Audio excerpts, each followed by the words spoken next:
going to be reading The Mitten by Jan Brett.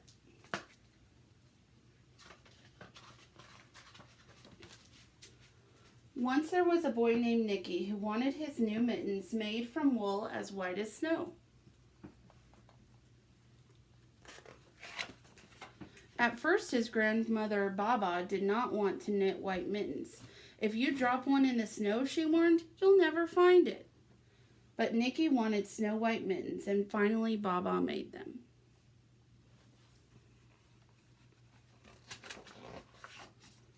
After she finished, she said, when you come home, first I will look to see if you are safe and sound, but then I will look to see if you still have your snow white mittens. So off Nicky went, and it wasn't long until one of his new mittens dropped in the snow and was left behind.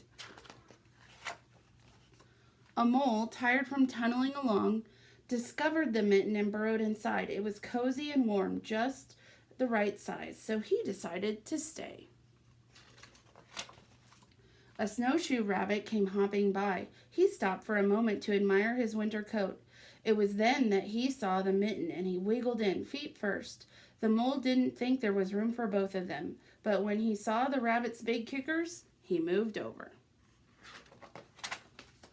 Next, a hedgehog came snuffling along, having spent the day looking under wet leaves for things to eat. He decided to move the mitten and warm himself. The mole and the rabbit were bumped and jostled, but not being ones to argue with someone covered in prickles, they made room. As soon as the hedgehog disappeared into the mitten, a big owl, attracted by the commotion, swooped down. When he decided to move in also, the mole, the rabbit, and the hedgehog grumbled. But when they saw the owl's glinty talons, they quickly let him in. Up through the snow appeared a badger. He eyed the mitten and began to climb in. The mole, the rabbit, the hedgehog, and the owl were not pleased. There was no room left. But when they saw his diggers, they gave him the thumb.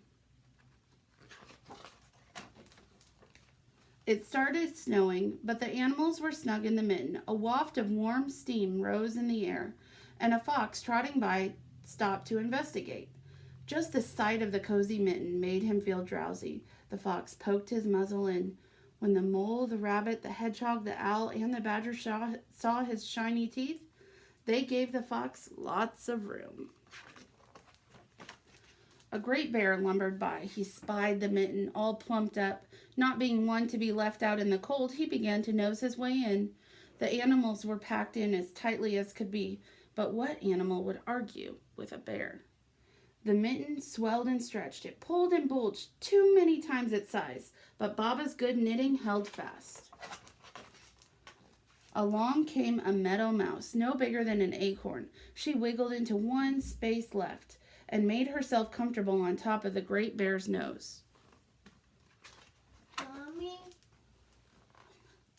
The bear, tickled by the mouse's whiskers, gave an enormous sneeze. Choo! The force of the sneeze shot the mitten up into the sky and scattered the animals in all directions. On his way home, Nicky saw a white shape in the distance. It was the lost mitten silhouetted against the blue sky. As he ran to catch his snow-white mitten, he saw Baba's face in the window. First, she looked to see if he was safe and sound, and then he saw that he still had his new mittens.